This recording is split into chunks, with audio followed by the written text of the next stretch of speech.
You ever been on PokeFind and you're just struggling to get up to level 100 on your Pokemon? Well, you came to the right videos. Today, I'm going to show you the best way to get your Pokemon up to level 100 in Generation 1 of PokeFind. So let's dive right into it. So if you're new to Pokemon, there are a few things you need to do. Obviously, your Pokemon starts off at level 5 if you're in the beginning. There are trainers all around that who you want to battle, but still at level 5, the lowest trainers being level 15 plus, you're still not quite ready to battle them. So there are a few things that you want to go ahead and take off your list to do first that will also give you Pokemon and you trainer experience so you see a higher level Pokemon in the wild. So the first thing you want to do is start figuring out on research what your Pokemon needs for EV yield. EV yields are effort value points that you get from battling and defeating certain Pokemon. For example, like a Spearow or a Rattata or a Pidgey or for this instance a Meowth will all give you 1 speed EV. A speed EV will give you stat bonus into your speed stats. Now this is obviously not the best for every single Pokemon, but for something like Jolteon, who's a very fast Pokemon, it's definitely the best thing overall. Not the worst, my bad. So what you want to go ahead and do here is train your Pokemon up as much as possible. Now what you can do is eventually check your EVs, but you can't do that without a rank. So the best thing you can do overall is write them down. Now you can go to /spawn and there are different ways you can check your EVs if you go to Anti-Alma, who is a teleportation. Anti-Alma from a teleportation you would have to go to Ryder from, but to be able to unlock her teleportation to her to be able to check your EVs and get berries, which are very expensive to lower your EVs if you have in the wrong stat, only costs you 2,500 to teleport, but you have to find your pathway there, and you'll eventually do that from exploring your towns because you cannot unlock a teleport without previously battling the cities and going to them and unlocking that teleport. You will find Anti-Alma on your way there from Fortree Village to Amber City, and that's how you're going to find it. So once you figure out what your EVs and you've leveled up your Pokemon is, you're wanting to be about a level 20 or plus, and then you can start taking on trainers around here in the very spawn. You get level 15 plus trainers, and that's going to be very helpful for you. Wild Pokemon don't give nearly as much experience as these trainers do, and level 15 plus are very good for the beginning game, but once you get to about level 30, they're not very good for experience wise, so you're going to have to move on to some stronger people. What I recommend to start off is when you come from spawn is to come straight over here towards the lighthouse where you would see a boat captain who can take you to Aether Village for 500 coins. Not something I recommend doing because Aether Village is alright, but you might need to teleport later on. Here is the very first trainer that you want to be battle. He's level 30 plus and they usually have about 3 to 4 Pokemon. These guys give you a whole bunch more experience than any wild Pokemon that you can battle. Unless you're a high level and they get you battling level 50s, it's not really worth it. So you kind of want to follow this route over and over again. It's going to get repetitive and there are timer responses that you have to wait for before you can battle for each trainer, but you don't have to worry about that and we'll see about that later on. Next you want to go ahead and do /type spawn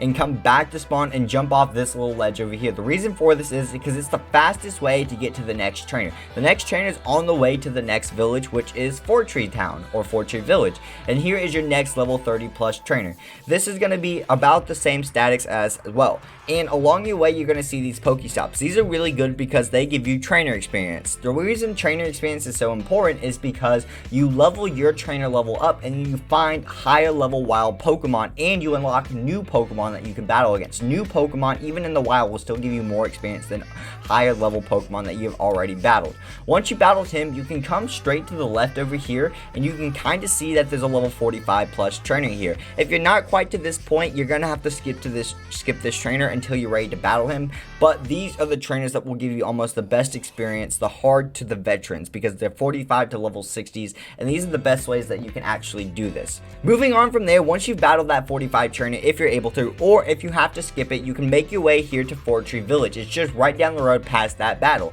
and you can see that there's a ton of trees and villages. You definitely want to go up there to explore, especially because there's going to be Pokestops, Poke Centers, Pokemarts, and a couple trainers that you're going to want to battle. But to start off, once you want to come in here, you want to go straight off the path, and you can see a Gardner Franz here is another level 30 plus trainer that by this point in the game you should be able to battle and get plenty of experience from.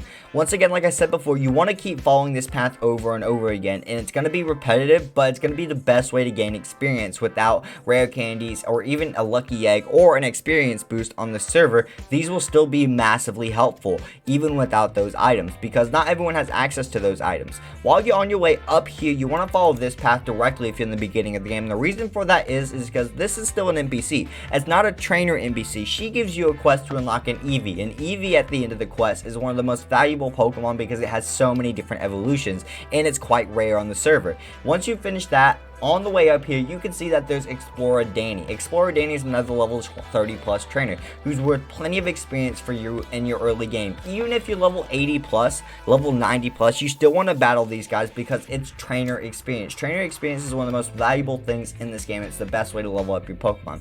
Moving on from there, you're going to move straight over to this way and you're going to see another level 45 plus trainer that if you're able to, you want to battle him. Even if you're close level, you want to battle these guys because even if you can take down 1 to 2 more Pokemon, they're much more valuable than taking down even the level 30s because they have an extra 15 levels on their Pokemon that gives so much more experience. By the time you're done with Fortune, what you want to do is head back to spawn. Assuming that you've explored every count and that you have the teleportation unlocked, you want to come back to spawn to use Ryder to teleport to where you need to go next. If you haven't unlocked in everything yet and you've just gotten your levels, and even though you're still level 30 battle those trainers, you want to keep moving forward. If you go straight from Fort Tree, on the other side you'll eventually run into Amber City, and on the way to Amber City is also where you get Anti-Mount, Alma, which is where you check EVs like I said before. Here, this is where we get level 30 plus trainer Hiker Ethan. He's really good, obviously, because he's a level 30 plus trainer. A lot of the battles that you're going to have are level 30 plus, so obviously they're not going to be the most experienced once you hit higher levels, but no matter what, they're still going to be more experienced than almost anything that you can find in the wild.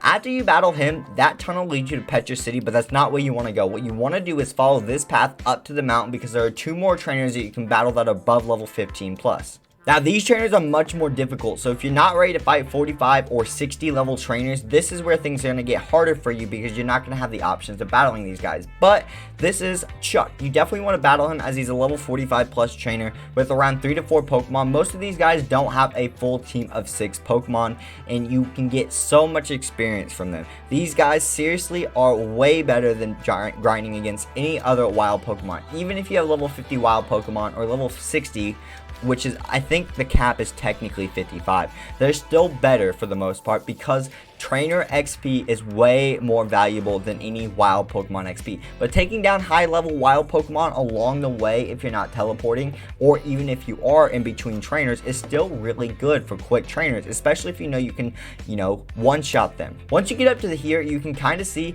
like, obviously, here's Iconic Trainer Red, something that you don't see very often and something you definitely probably want to take down. And there's a couple of these Pokestops up here. Now, there is one up there. The Pokestop might be worth it. It's a different path than the cave on the way to get up here, but there's only a level 15 plus trainer up there, so if you're above that, it's not worth it. But there is a level 60 plus veteran trainer right here that you definitely want to battle for.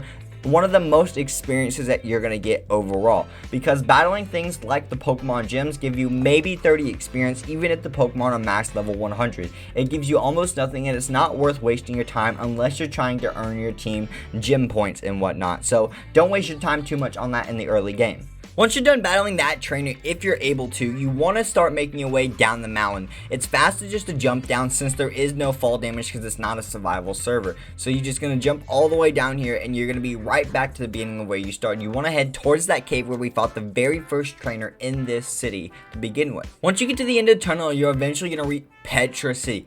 Petra City is a rock city, so you're going to encounter mainly rock type Pokemon trainers when you get here over everything else. Now, there aren't as many easy trainers to get here when you get here, but it's definitely going to be worth it overall. What you're going to do is take a cut left here, and it's going to take you to the very first trainer that you're going to want to battle. Because he's out of the way and he's a level 30, right here, Edwin, the hiker Edwin. He's going to be one of the first level 30 battles you can take on. Obviously, you could take him on if you're traveling that way to the next city, but by that point, that city is a decent bit of distance away, so it's much worth teleporting. If you haven't already traveled there, you're definitely going to need to take that walk because teleporting saves you a lot of time. Yes, it costs you money, but overall, what's going to happen is you make more money from these trainer battles than anything else. Once you do that, you're going to head left towards this cave here in Petra. Now, you're gonna see a Pokestop that you want to grab right there, and you're gonna take a right. Now coming right back here, there are two different trainers. One is a level 60 veteran that you're definitely gonna want to take on, and one I'm pretty sure is a level 30. The level 30 is way out of the way though, so it's only really two trainers that are worth battling in this city, so you don't want to waste a whole bunch of your time. Plus, it's just not worth it overall if you're getting to that certain point. So I recommend skipping him because he's way out of the way. And this is where you're going to find your level 60 veteran trainer. This guy is going to be tough, especially if you have a weakness to rock type Pokemon. It's not the easiest one to battle. He's probably one of the toughest veterans out there, but once you get used to him, it's not as hard as you might think. Moving on from there, you want to go ahead and come back to Slash Spawn. By this point, you should have your Pokestops reset overall. They don't take a super long time, and you will understand the timing a little bit better as you go on. Now, if you want to continue down the list of doing this, you can, and I recommend that because next is going to be Amethyst Town. Amethyst Town is a great place to train up. There are level 5 trainers here as well, which are rarer to find, and you kind of start out in the open right in front of one. But what you want to do here is come to this ghost tower. The reason you want to come to this ghost tower is because there are 1, 2, 3 trainers I think that you can battle in here, all higher or equal levels that are definitely worth it. To start off, the one on the ground floor here is very popular. A level 30 plus ninja girl right here. Ghost and poison flying type Pokemon, Gengar, Venomoth, and they'll have a Alolan Pokemon like Alolan Persian, which are very strong, but it's okay. Moving on, here is the second trainer in this tower. Now up there will be a story trainer, but this is the last trainer in this tower, so I was technically incorrect about having 3 trainers.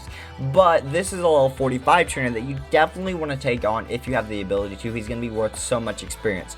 Moving past that, you want to head back out to the city to the point where you spawned in from the teleport.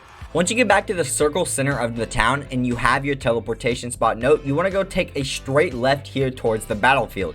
The reason you want to take a straight left towards the battlefield is because there are 2 more trainers in this town that you can actually battle, which are well worth it. Over here is where you'll see a level 30 plus trainer who has, I would say, around 3 Pokemon.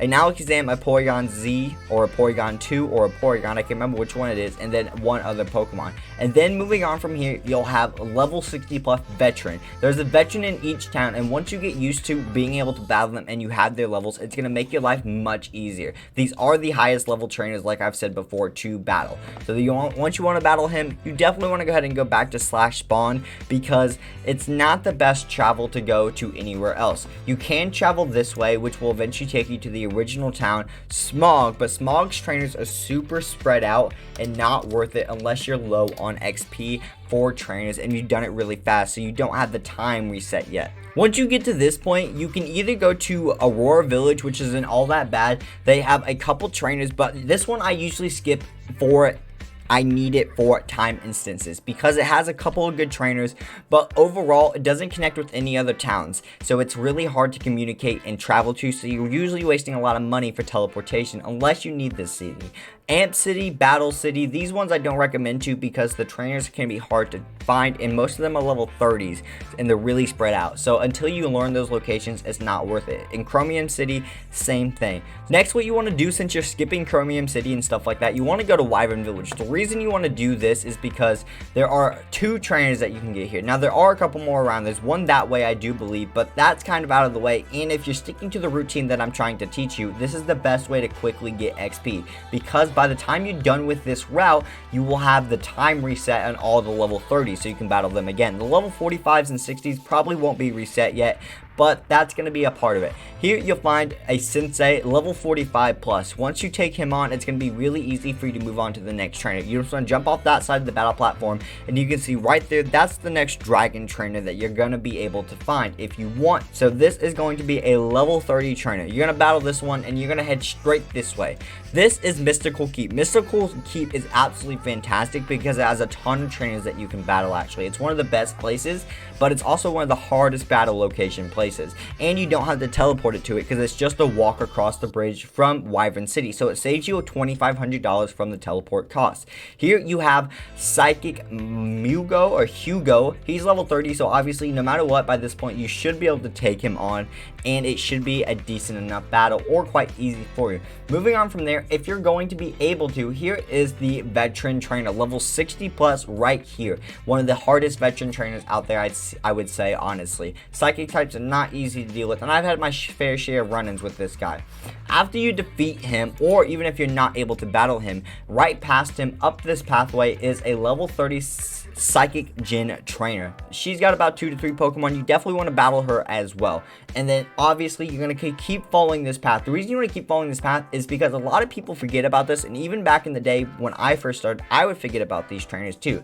You're going to discover this pathway in the cave back here during your storyline, because I highly recommend doing your quests, which will be very guiding to get through all the towns. You'll be done speaking to them. Those NPCs don't do anything once you finish the quest, but you can come down to this cave down here, which will have one more trainer for you to battle. This trainer happens to be also a level 45 plus trainer, so it's absolutely massive for experience. Right there, Omni. She's going to be great for experience. She's going to have one of the biggest teams overall, I think, for you guys to battle, and she's got great experience for you. So this is definitely where you want to start teleporting back to spawn once again. So as you can see by this point, we've covered just about every city on this map. Snowtip City's alright for training. If you know the location from the quest, you can do it quite easily. There's a couple trainers, but it's kind of hard to navigate, and for the most part, I don't think it's worth going there, because usually you spend a lot of time traveling up and down different levels of a base to get to these special trainers, and there's usually only one, maybe two, and I actually don't even know where the veteran trainer is for this city. I've never personally seen it, and I've never personally used it because it's not on my training route, which is what I'm showing you guys.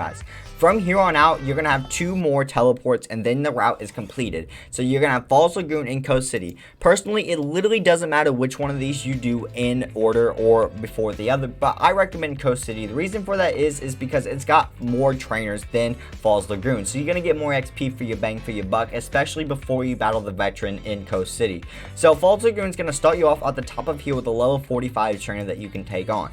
Once you beat that, you definitely want to make your way this way and try to get over this wall, or you can exit that way right there, and you're gonna head over here to the beach. The reason you want to come to the beach is because there's gonna be one more level 30 plus trainer right there that you're gonna want to take on. And once you beat that trainer, you're gonna start making your pathway along the beach. You're gonna head to this right section over here, following the beach, and you can see that Gyarados right over there. He's going to be the last trainer in this town that you can battle. Now there might be one more, but this doesn't include going with the best route. What I'm showing you guys doesn't give you every single trainer, but what it does do is give you the most optimized training route and for time resets. He is a level 30 trainer, so he's going to be quite easy to battle, especially by this point if you're at the end of the route and you've done this a couple times. And it's going to be a lot easier. You can grab this Pokestop, if that one too if you want, but at this point you're going to go back to slash spawn and you want to head over to the next Coast City, which is the other water city that you can take on. Now I said Coast City is the other water city you want to take on. Technically I do mean Falls Lagoon, but like I said before, you can do them in either order. So when you come to Falls Lagoon, there are only 3 trainers that you can worth battle actually here. You're going to start off right next to level 45 is Captain Ella, a very good trainer that you want to battle. Once you're finished with that battle, here is another Pokestop that you can pick up for trainer experience, which is very nice. Obviously, I don't have it because I'm a max trainer on Gen 1, but you should have a EXP bar for your trainer unless there's a main quest like a legendary bird quest on your right side. Moving from there, you're going to see a battlefield right past that Pokestop, and this is going to be your veteran trainer from this area. This one is also pretty tough. Most of the veteran trainers are, but once again, like I've said before, definitely worth it if you feel confident, or even if you don't feel confident, take them on, see what you can do. Even 1 or 2 Pokemon from the battle, finishing them off and being able to kill them and learning what the team is makes you knowledgeable for when you fight them next, and gives you a ton of experience compared to any other trainers that you have. Once you battle him, you're going to pass level 15 plus, which you can battle if you're struggling that much, but I don't think once you get to the point where you're battling 45 trainers or even 30 trainers, it's not worth it. And this is where you're going to run right up here to your last trainer, a Swimmer Jackson's, and he's right here. And you can get him easy peasy. This is going to be the last trainer on the route, and you're not going to be dealing with anymore. Obviously, you can go this way, and it's going to take you back to Petra City, but that's not going to be worth it. At this point, what you want to do is, since you battled all those trainers, and that's the end of the route, there are no more trainers on my route. Obviously, like I said before, we haven't covered every trainer, but by the time you get to that point in the route, you should have enough time to come back to slash spawn and follow this exact same route over again. All the level 30 trainers that you started with should be reset by that point. And even if the ones later on aren't, by the time you get back to them, they should. So you can come right over here and start leveling up all over again. And here will be your level 30 trainer plus once again. So that's the route and the best way I would recommend for Generation 1 PokeFind to leveling up your Pokemon. Now, there are some tips and tricks that every once in a while, some generation out of generation Pokemon you can battle with here in Gen 1 and level them up. But for the most part, Generation 1 Pokemon are the only Pokemon in Generation 1 that actually earn experience. Generation 2, 3, or 4, they do not, unless they are probably from eggs. Outside of egg Pokemon, you're not going to be able to train them up from experience, so you're going to have to stick to the generations. If you like to see those generations from my routes for them, let me know down in the comments below. I hope you guys all did enjoy this video. Make sure to leave a like, comment, and subscribe if you guys all did. It really appreciate it, and it helps the channel out a lot. And I'll see you all later, Rockstars. Peace, peace.